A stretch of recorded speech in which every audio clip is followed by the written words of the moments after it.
Hi, everyone. And here's Allison. Thank you guys for coming to our very first Happy Endings Book Club meeting. Yay! Woohoo! Excited. Woohoo! I'm so excited to kick this off with Alison Cochrun, the author of our very first book, The Charm Offensive. Allison, thank you so much for doing this with us. Yeah, thank you so much for having me and for choosing my book. It's a really good first pick. I was really excited. And so we're just going to get started with a couple questions that I had. And I think this I want to ask everyone that we do this with. So sound off in the chat if you guys don't like this question. But do you consider yourself a romantic?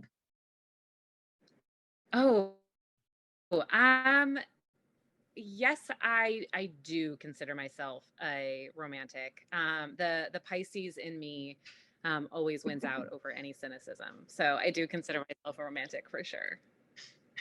Because I've definitely met people that like read romance or that even write romance that they're like not in their day-to-day, which I think is interesting.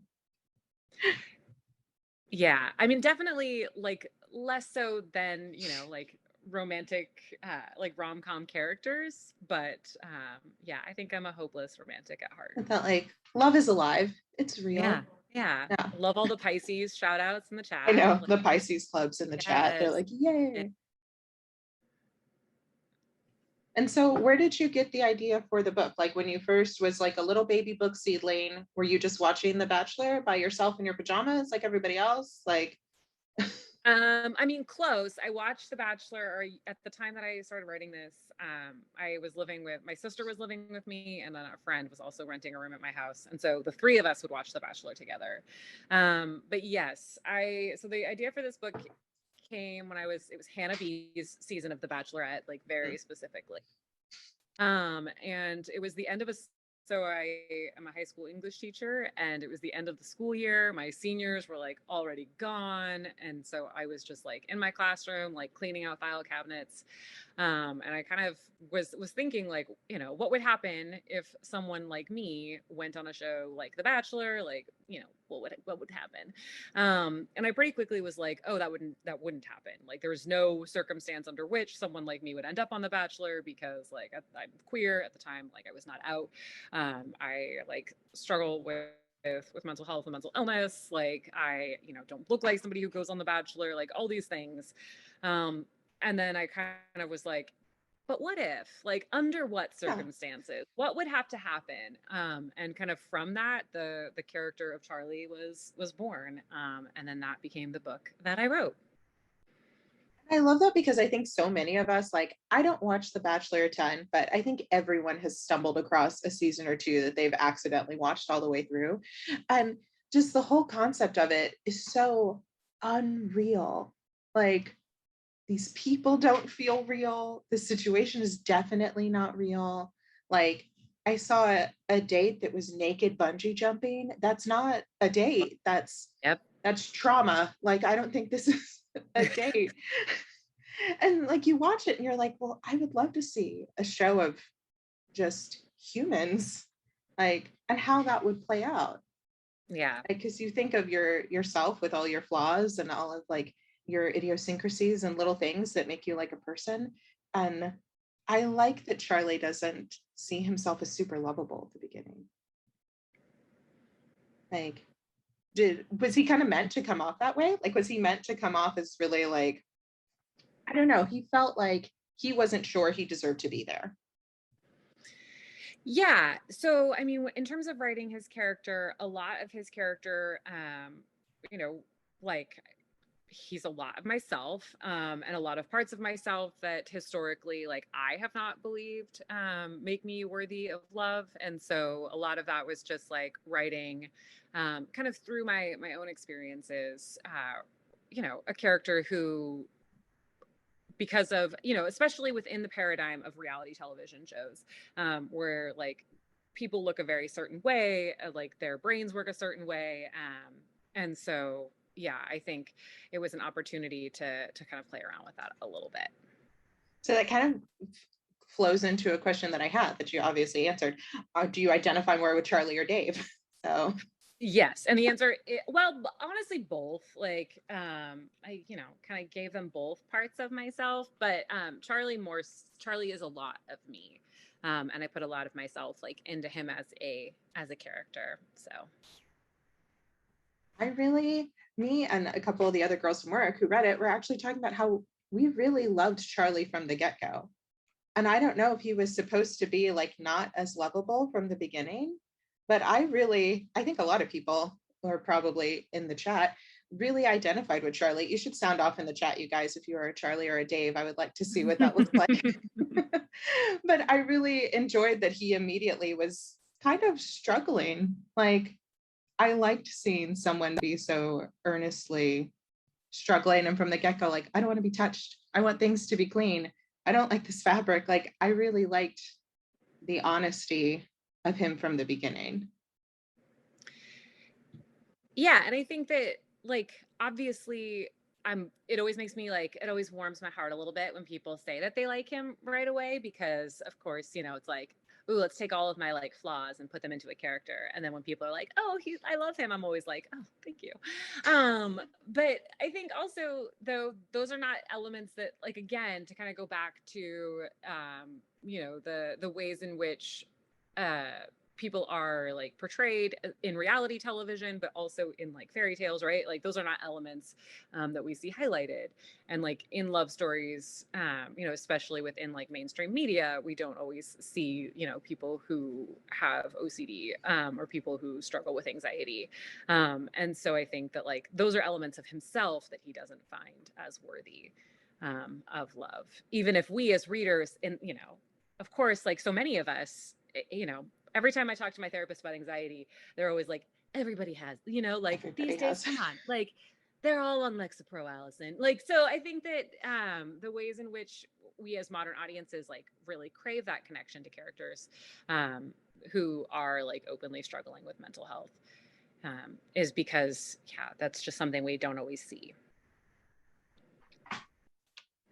Yeah, I thought it was really great the way that he, like, even if he wasn't like super loud about being out or, struggling with that, the way he was very like aware of himself, I thought was really, really nice to see. And what kind of like, how did you research the production aspect of the show? Like the production notes, and like, do you know anybody that works in reality TV show, or did you just read it? Like, I don't know anyone who works in reality TV. I have a friend who is a producer and has like done like Jules's job as like a production assistant in scripted television and like has worked his way up through different like producer positions. And he answered a lot of my questions. But I actually like when I wrote this book, I had the idea like at work and was like, ooh, like if how would this work in storytelling? Like how would somebody like me end up on The Bachelor? How could I play around with like the heteronormativity of reality dating shows? And then I basically like sat down and once I had the idea, I wrote the first draft in 6 days. It happened like really really fast. impressive. And so, yeah, and I didn't do any research when I wrote the first draft. So Yeah. I just like did it based on watching far too much reality dating shows. And then I went back and did research. The convenient thing about The Bachelor is that like every former contestant on The Bachelor has a podcast. There are lots of articles. So, like, I read a lot of articles about the behind the scenes of The Bachelor. I have a friend who is a huge consumer of Bachelor podcasts, and she was also my like go-to research person. So she did a lot of extra research for me. Yeah. And then I like as I was doing final edits, did a lot of research on like how does editing work on a reality television show? Like what are the job and like watched YouTube videos, like training people how to do the editing job to kind of add little scripts in. But yeah, initially a lot of it was like, I have watched far too much of this. I know how to do this. I can write this. So what do you watch besides The Bachelor? What are your Oh, favorite bad dating shows? I mean, like, honestly, The Bachelor is the one that sucks me in the most because I love that The Bachelor, like, really tries to tell us that like it's about love, right? Like so many, like I love They're like two, yeah, they're really telling you. they're really like, yes, this is like ultimate, like we really are, um we're selling you, you know, the fairy tale. That's what they're selling you. Whereas like a show like Too Hot to Handle, right? Like, oh, they're Yeah. pretending like they're trying to like help them develop better intimacy, but like no, it's just like hot people on an island together. And so Too Hot to Handle, I liked the first season. Second season, I love The Circle, which is not a reality dating show, but sometimes feels like a reality dating show. Is wild. It's Yeah. so good. I love it. So The Circle is my favorite quarantine reality show. But you know what I really thought was fantastic is F Boy Island. I If haven't you, watched it there's a, yet, but I'm super intrigued. I saw somebody say in the chat that's going kind of fast, but like The Circle is on Netflix. Amanda, first of all, yes, definitely watch it.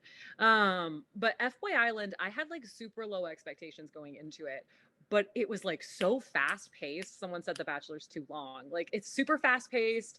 It doesn't take itself too seriously. The host is hilarious. Like it was wonderful. It was exactly what I needed in my escapist You're like, reality this dating. came at just the right time. Yeah. So, yeah, I really enjoyed it. Lance Bass. Is Lance Bass on The Bachelor?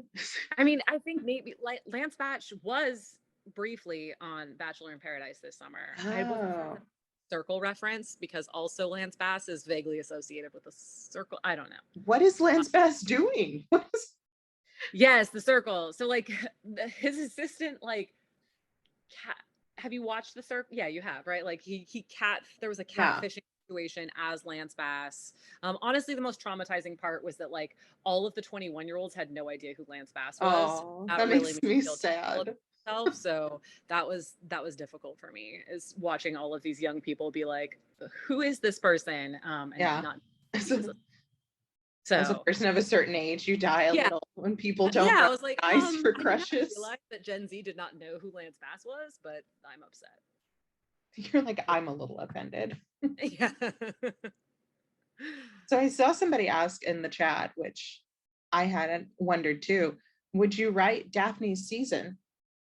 Um, yeah, so I never know how to answer this question, and I'm never sure Because I'm how sure to. you get it. Like it ends with Yeah, obviously we want to yes, know because Daphne's season. the book ends as if, you know, it's sort of setting up her story.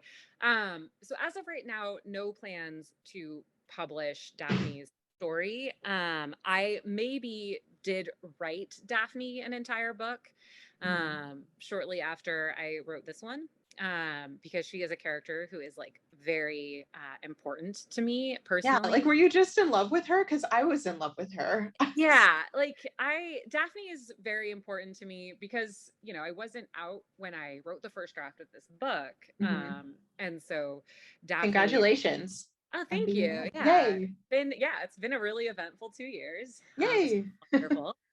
But Daphne, like as much as Charlie is like huge parts of myself, Mhm. Daphne also was like the secret, you know, me of like the ways in which we're influenced, you know, especially by like compulsory heterosexuality, you know, and I grew up, you know, similar to her and to Dave, like watching a lot of romantic shows that kind of sell us that heteronormativity. And so yeah, I love her as a character. So I Everyone would love to loves be able to tell Daphne.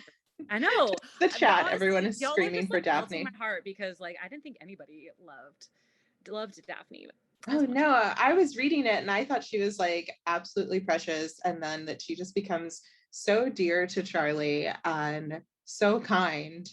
Like I thought she was really great. And like her reveal at the end, I just absolutely loved. I pictured her so hot, Yeah, like thank coming you. in on this I know. horse. Oh my God. Well, have you ever seen the women who go on The Bachelor? Like, it's ridiculous how gorgeous they They, are. yeah, So, they're ridiculously stunning. Like, yeah, so in my mind, she was just this gorgeous, like ambiguous creature on a horse coming in and this yeah, Fabio shirt. And I'm like, oh my gosh, like I know. I see. I would totally watch that season. So, yeah, like every like baby queer would just be like, this is the Bachelor I've wanted. Do you think there would ever be or will ever be a queer season of The Bachelor? I I want to say yes. Again, the Pisces in me drives me to be idealistic and to like want to believe in things. Um, Bachelor, so the Bachelorette in Australia is doing a season with a bisexual bachelorette, which is the first time like any part of the Bachelor franchise around the world has done that. So that's a really big deal, and I will have to figure out how I can illegally watch that season. But I don't know, it's hard for me to imagine the US Bachelor ever doing that, but I hope. Even though, of course, brought up was like, how would you keep the cast from just falling for each other? They spend more time with each other than they do with whoever the prize is. Yeah. And isn't that true? It is a prize. And I think that's one of the many reasons that, like, one of the many arguments for not doing it, right? And I think I don't know. I mean, I think ultimately, like, they'll figure it out. Like, they could definitely figure out how to do that in a way that still makes great television. Or it could just be like MTV. Do you remember the show Next on MTV when they would do what a toxic show? I know, but like, do you remember the queer episodes of that show? Yeah. Where it would just be like them all hooking up in the bus. Like, let them hook up in the bus and then see what happens. Is all I'm saying. I say just let them hook up in the bus and get off. Yeah. I mean, you think back in the glory days of dating shows. Do you remember Tila Tequila? Yes. Like a Shot of Love at Tila Tequila. They had the bisexual, flavor of love show that, I mean, all those shows were a trash fire, but they definitely happened. Yeah. And like at, whatever year that was, like 2003 or something. Yeah. That was a long time. The people that don't remember Lance Bass don't remember that show. Don't remember Tequila either. But yeah, and I think The Bachelor, and I think what's for me, as somebody who like watches The Bachelor despite its like toxicity, is that it's such an institution as a show that like we get all of these kind of like, other shows that are queer, and I think that's amazing, and I want all the queer reality dating shows, but I also very specifically want a queer season of The Bachelor because it is such an established institution.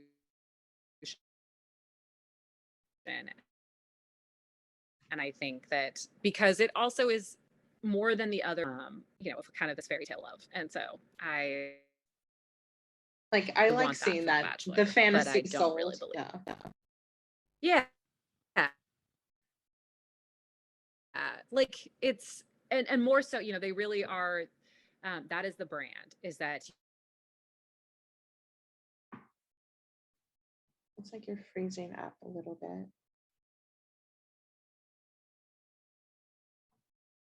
Sorry, guys.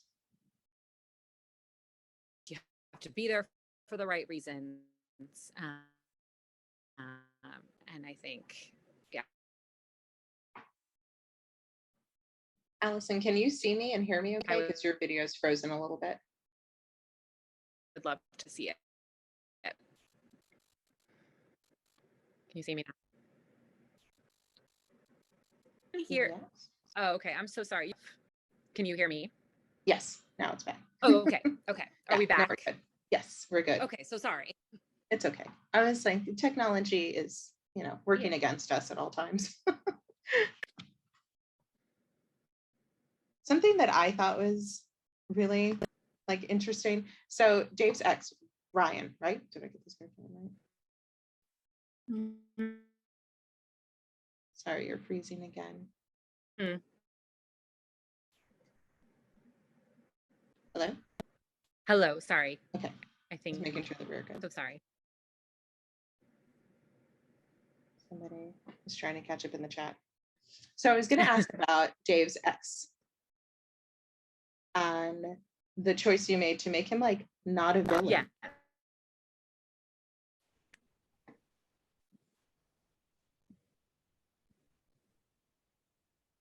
Can you hear me? I'm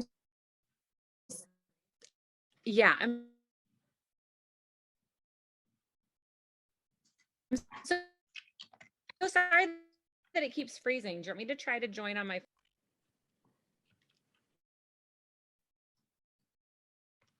I'm seeing what the connection looks like for everybody else. Sorry. Oh, it's okay. We do our best.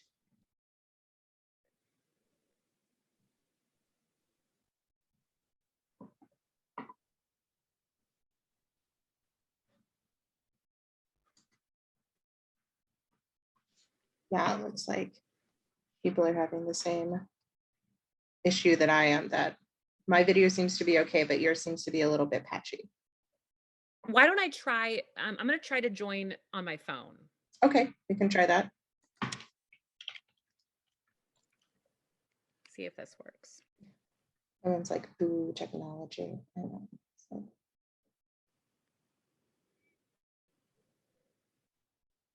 Recording in progress. Get this fun echo.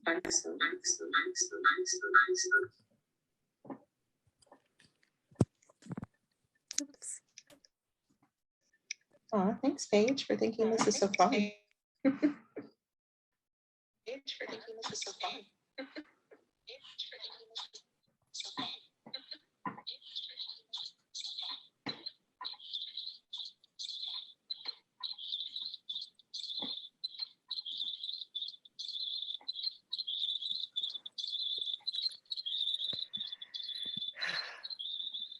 Is it not working on your phone? Is it not working on your phone? Is it not working on your phone? No, I'm so sorry. It did not work on Oh. my phone. Oh, it's okay. Sorry. And I'm so sorry. No, it's not a big deal. Do you want to try rejoining on your laptop? About Yeah, try pausing your video and then starting it back up.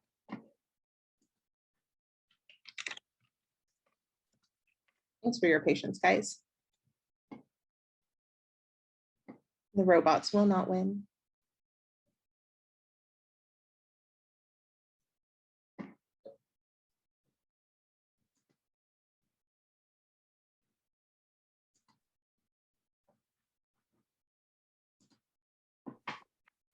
Okay, I'm so sorry, everyone. Can you see me now? Yes. Can you hear us okay? I can hear you totally fine. I am so sorry. Great. That's the technology on my end not working. It's not a big deal.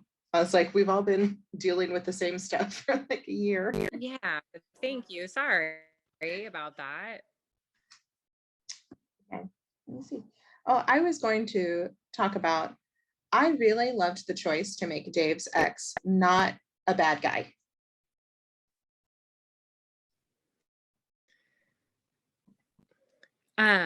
Yeah, like, so the question, like, about Ryan as a character.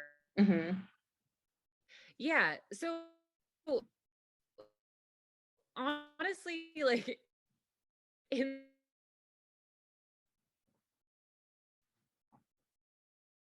several drafts, he kind of the actual worst, and unlocked the mystery of Ryan as a character because of a good friend of mine who helped me beta read, whose name is ironically Brian, but they are not the same person.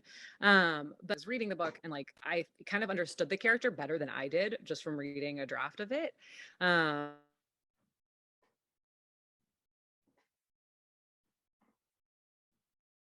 You figure out like kind of the ways in which he contrasts like Dave's perspectives on love and Dave's perspectives on the show.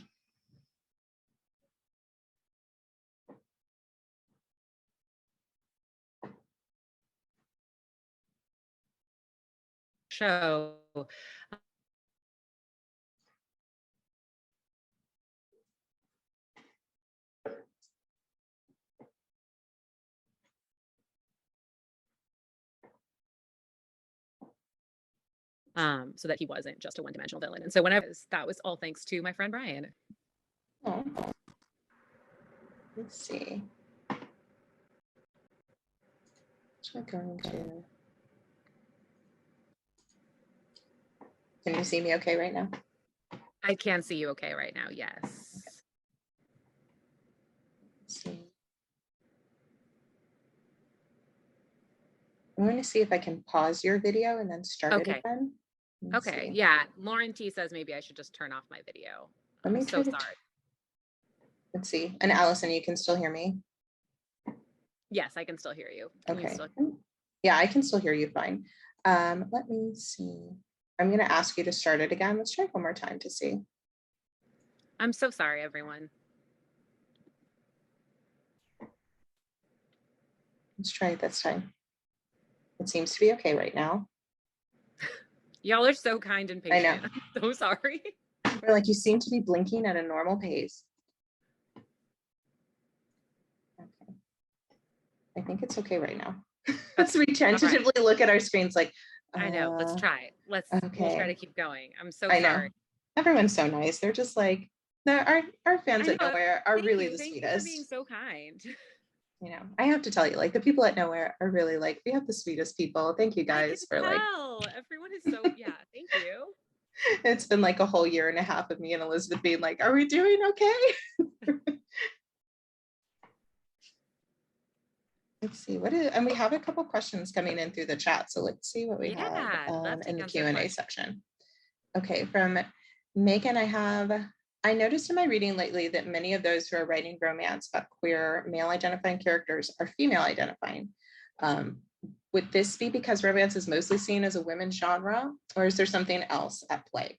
She does love these stories and that they exist and bring new voices to the genre, but the fact is interesting. Me and one of my coworkers were talking about this week too, but that's also assuming that you identify as female, which is a total other one. Yes. Yeah. Which I do. Yeah, I think kind of two sides to that. One, like I know, I think historically, yes, that part of it is that romance has been very much a genre that although people of all genders read romance, that women have mostly written romance. But I know that there are a lot of like Paul Rudnick wrote Playing the Palace, and that just came out, which is a queer like rom-com written by like a man. And then lots of other queer rom-coms written by men are coming out. Like Kasoko Jackson has one called I'm So Not Over You that comes out in February. And Timothy Janowski's Never Been Kissed comes out in May. And those are like queer rom-coms written by men. And so I think that is a big part of why historically, and obviously Alexis Hall has like 800 books coming out this next year, and several of them are MM. And so he writes books about male characters. But I think so like for me as a woman writing from a male perspective for my first book, as I kind of mentioned, I wasn't out when I wrote this book. Like when I wrote the first draft, I wasn't out to anyone. And writing this book was very much like my process of kind of working through my sexuality very late in life, or what I felt was late in life. Of course, like since coming out at the age of 33, I've realized like you're like, it's not that late in life. Yeah, lots of people. I meet people every day who are like, yeah, that's when I came out, or I came out even later than that. And so for me, it was that at the time I was not ready to write a story kind of from the perspective of women, because I was still figuring out my own sexuality, and that would have been horrifying for me. Which is why shortly after I wrote Daphne's book, and that was really meaningful. Yeah, you're like, now this is less horrifying. Now this is really exciting. Because I've had that chance to process. And so, yeah. But that's one of the girls at works actually mentioned like, so the notes at the end of the book, and you talk about like the journey of yourself and writing the book. So did the book look different when you started than when you finished it? Like, was the story any different?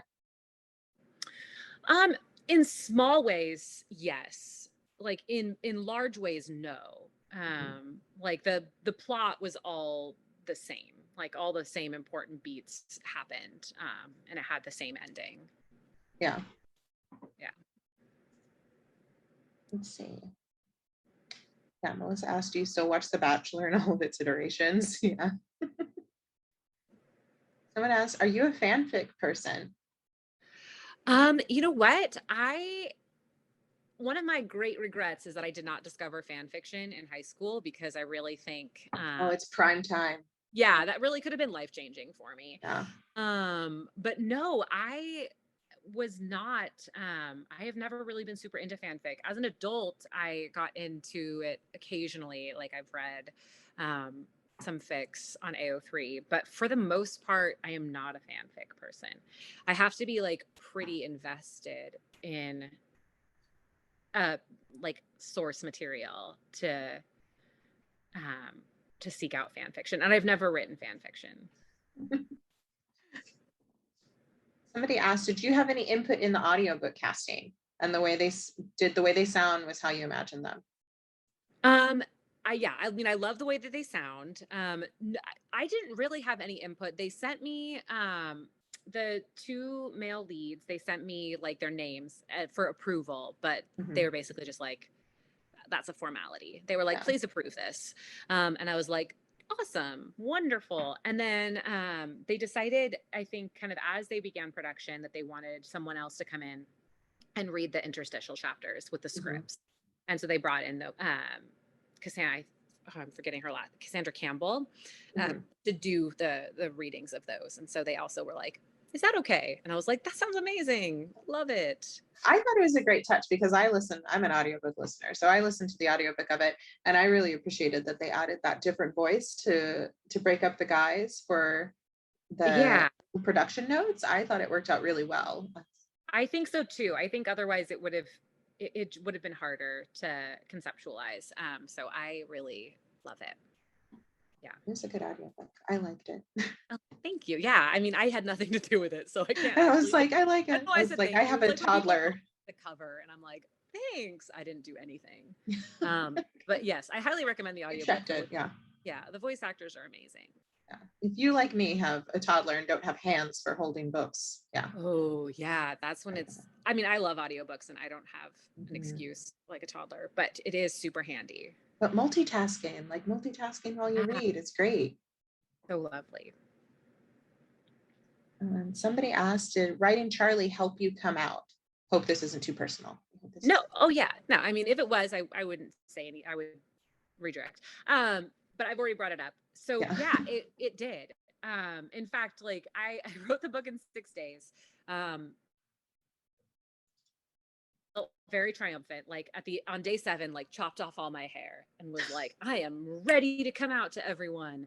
And I like gave the Joan of Arc just took a sword. Kind of like thought somehow that she would like, yeah, yes, exactly. No, I went to like a Portland barber.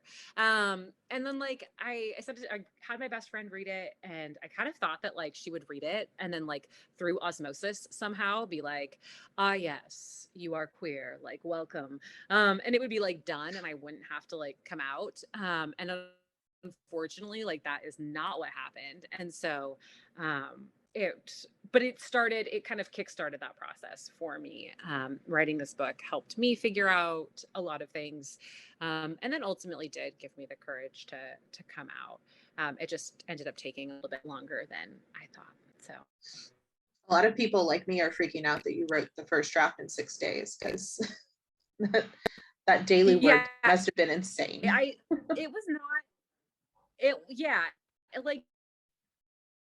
It will never happen again in my life, that writing process. It was really wild. It just kind of like poured out of me. But yes, I also did not really like eat or sleep for those days. So, I mean, I think I would get like 5 hours of sleep each night, and 8 hours minimum. Kind of, I was like writing scenes in my head, and then I would like get up and my computer was like in bed next to me and I would just like pick it up and write frantically. So it was just a really weird artistic experience. It was like a really weird week. That'd be really funny if that's how you wrote all your books. It's just like a fever dream a week. I kind of like, I both wish that I could, and I'm glad that I don't, because again, like, was not my healthiest self. Like people would be like, let's go. I think we went like berry picking, and instead of actually like berry picking, I just like stood in the corner like typing scenes on my phone. And so, you know, it wasn't like there was no balance there. But yes, it was a really, I don't regret it because it was a very cathartic writing experience. I had a question about, so Charlie, am I to assume that Charlie has had no sexual attractions before Dave? That he has been aware of, yes. Okay. Yeah. I thought that was a really interesting aspect. I really liked that he was just this kind of like unlabeled queerness to him. I thought was really great. And especially like, for, coming from you, who is someone that came out what they consider like as an adult, like grown, because I'm sure you probably experienced it. And I know I experienced it growing up and being like, I'm not straight, but I didn't know like, what was this word, like there was really no word for it when I was growing up. Like now I identify most closely with pansexual, but I appreciated that he was like, I might be this and I might be that, and I might be a little bit of this and a little bit of something else. And that he was researching it and kind of like trying to figure it out and not having an answer and being sort of okay with that, I thought was really nice. I thought it was really lovely. Yeah, thank you. I think a big part of that was, for me, one of the hardest parts of coming out was like, I thought I had to have the right label. And I thought that like, if I didn't have the right label, like somehow I would be less valid. Like, especially And you coming need out. a color, you need the team. Yeah, I needed the right, like, because, I knew, like, I wrote this book and I knew I wasn't straight and I knew I was queer, but I was like, well, I've, dated men my whole life. Like, am I bisexual? Like, and there was lots of stuff to like figure out. But I was really afraid that I had to, before I could tell anyone, like, I had to have the right answer. I had to like have the right label, because if I didn't, people would like, in my mind, like doubt me, because I was, I was 33. And so I thought, or I was 32 as I was like trying to come out. I came out right after I turned 33, but it was one of those things where it seemed so important to me. And then finally I like found a queer therapist, had like one session with them, and then was able to like go home and tell my sister, like, I'm not straight. I don't know anything else. Like, that's all I've got right now for you. Like, I'm on this journey. I can give you the baseline. Yeah. I know I'm not straight. That's it. That's what I got. And so that was really nice. And also, Lindsay just mentioned like kind of with the asexual spectrum. I think the other thing with Charlie that I really wanted to capture is that like that's a part of myself that I haven't fully figured out. And so like, and most people read Charlie as being demisexual, and that's great. Like, however people read him as a character is totally valid. But I think in terms of allowing somebody to explore and kind of figure out, without having the answers, was important to me. Yes, I also love that in other Alison. I know. Let's get one thing straight. I'm not. That's a great pin. Yeah. There's a lot of people in the chat talking about Parisa and love for her. Like, she's a great character. Yeah. Did she come from anybody you knew, or?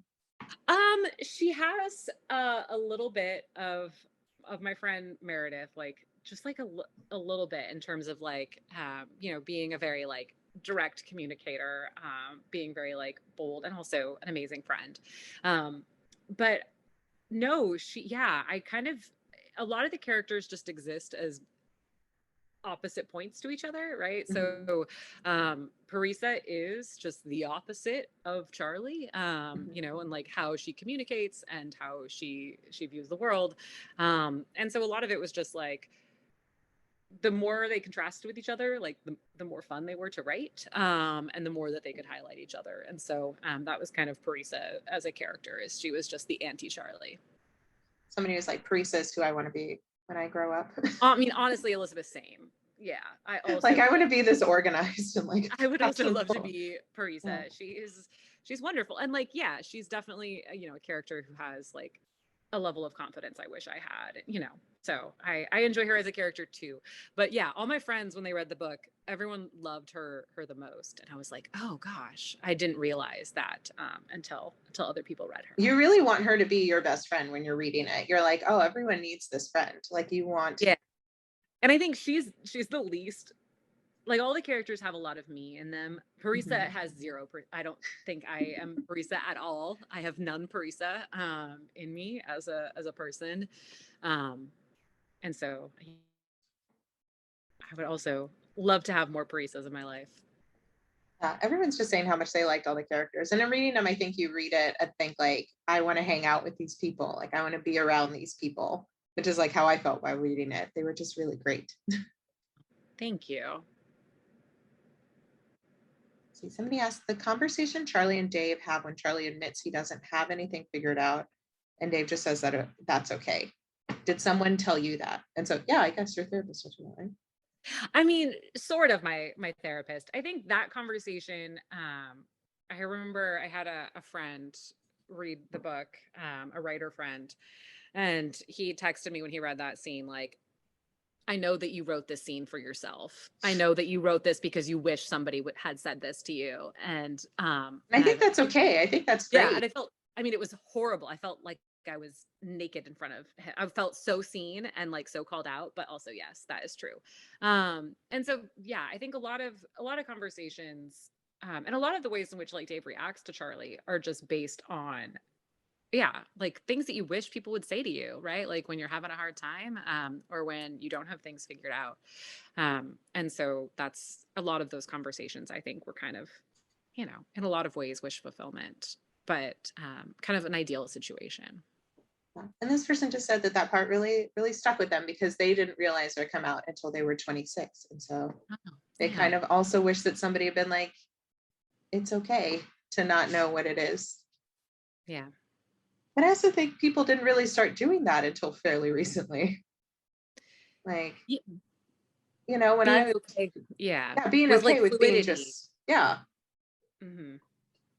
Like there was definitely gays and lesbians like when I was a kid, but there weren't gender fluids and things in between and stuff like that. And I think it's really lovely to write about people like that, or to write about things that you would like to hear in that respect, that it's okay to hear that. Because I'm 33, and so I think we're of like a close age, since we both know who Lance Bass is. That like, when we were in like middle school, people didn't have that kind of language. Yeah. I mean, when I was in middle school, I also just like did not know any gay people. Like that was not, part of my growing up.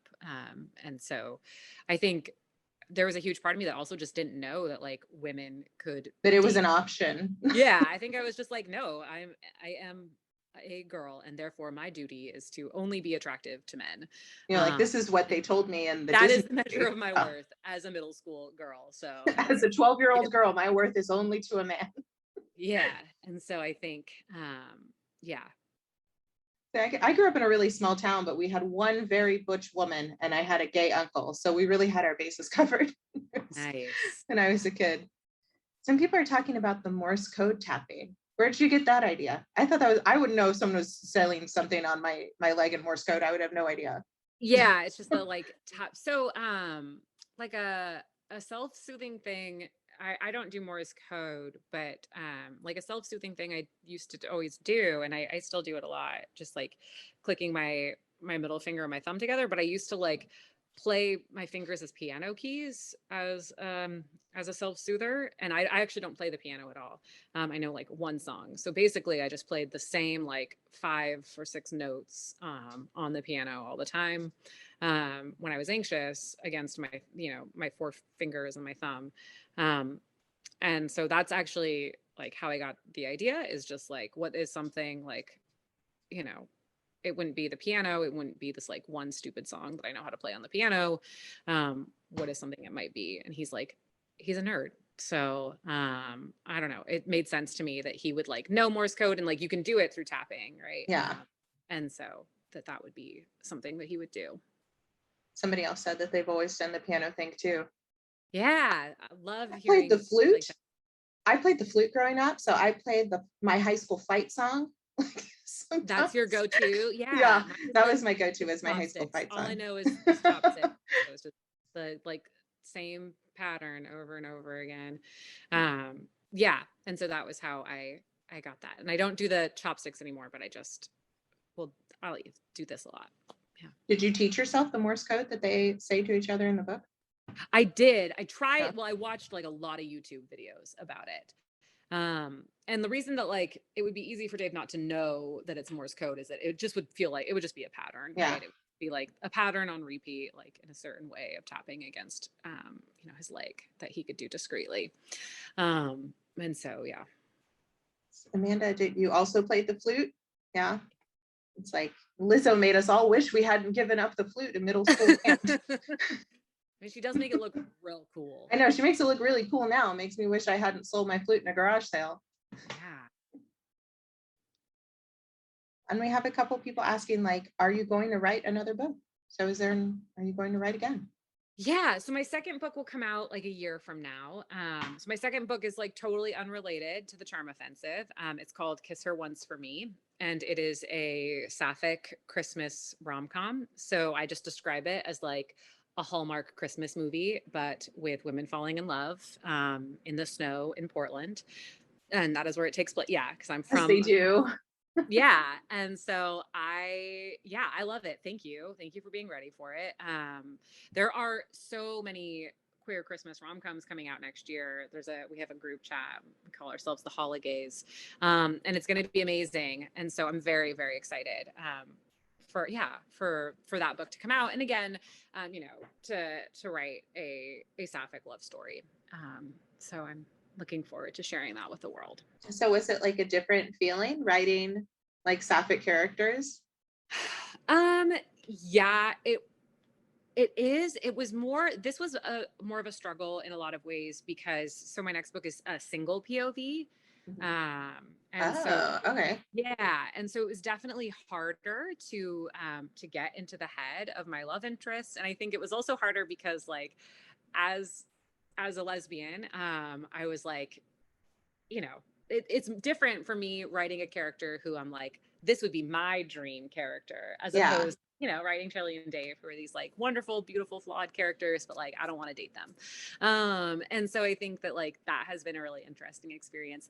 But I wrote Daphne's book before I wrote this, and had this of telling a, and that was a lesbian love story. And so, yeah. Somebody said, as an older queer person, it's been so cool to see so much representation in books. And it has. It's been really, I think the kind of resurgence of contemporary romance has really done a lot for people. I think it's helped a lot of people.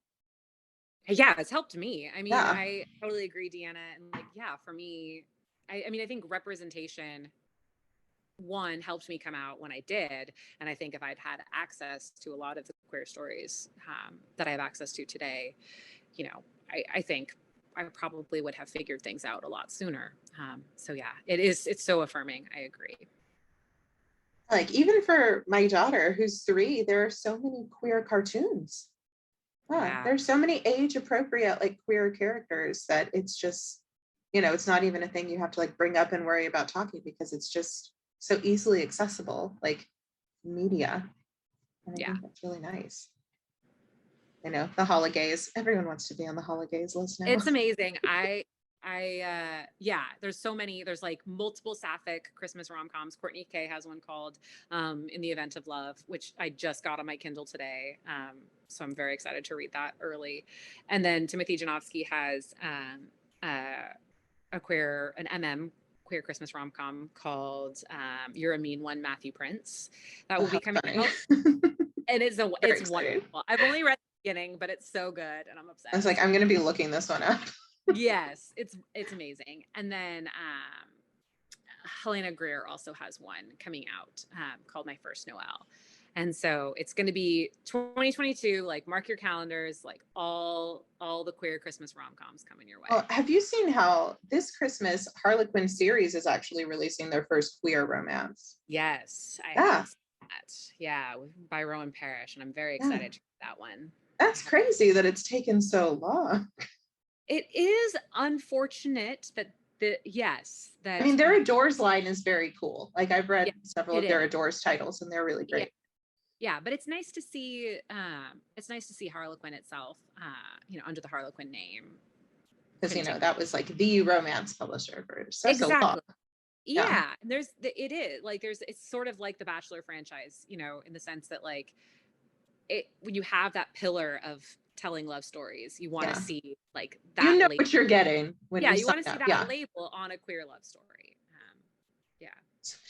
Elizabeth, it's the lesbian TikToks. I know, I love that. I've been staring at the lesbian TikToks comment. Thank you, Elizabeth. Elizabeth works here, so hi, Elizabeth. Oh, hi, Elizabeth. I also love lesbian TikTok when I do go on TikTok. Are we best friends? Yeah. I'm going through these questions, just kind of making sure I got everything. Yeah, of course. No questions, I can share.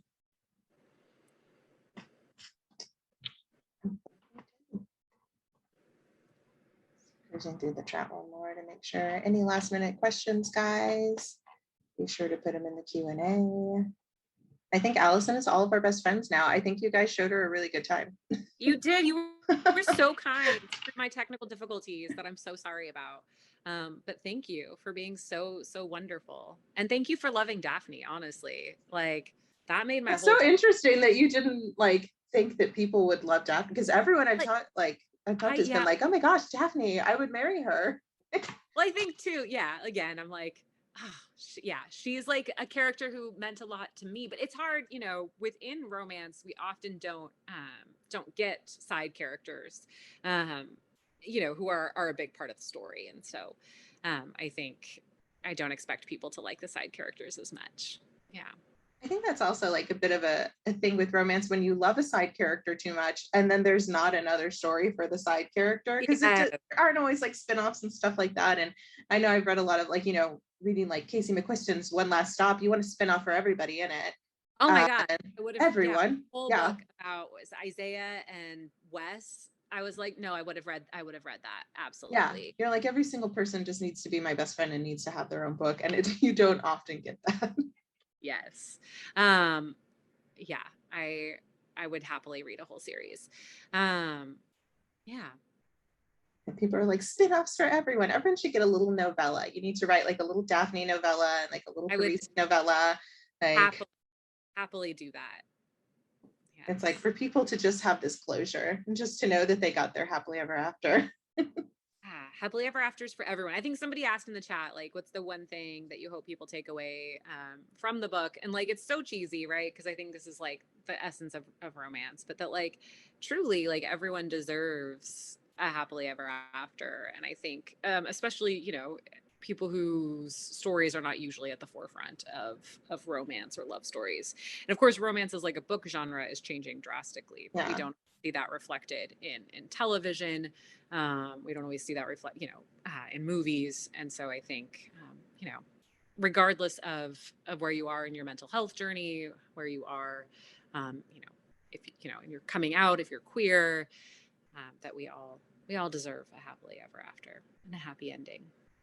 Yeah, and I think I really appreciate that writers like you are writing happily ever afters for everybody, and I think that's why we've got such a wonderful response to this club and such a nice group of people that are here in the chat with us, because they want to read those kind of happily ever afters that aren't just the typical ones, that are the ones that seem a little more real. But everyone deserves that storybook and that fairy tale about love, even if it doesn't look exactly like you pictured it when you were a kid. Yeah, or exactly like the media tells us it should look. So yes, novellas. Oh, thank you. Yeah, that was great too. Consent was wonderful in this. Yeah, lots of people seconding that, handling the idea of consent and just in a sexy way and in like a really, I think, caring way. I thought was very cool. Yeah, thank you. Yeah, consent is always sexy. Agree, Melissa. Yeah. Yeah. Like, yes, consent is sexy. Well, thank you for being with us, Allison. Thank you for chatting with us. Thank you so much for joining on your Tuesday evening, everyone. It's so nice. Thank you for reading. Thank you for choosing this book for your book club. I'm so honored. Thank you guys for joining us. I'm going to let Allison enjoy the rest of your evening. Thanks you for chatting with us and sharing the story and these wonderful characters that we all want to like marry and be friends with now. Thank you. All right. Have an amazing night, everyone. Bye, guys. Thank you. Take care.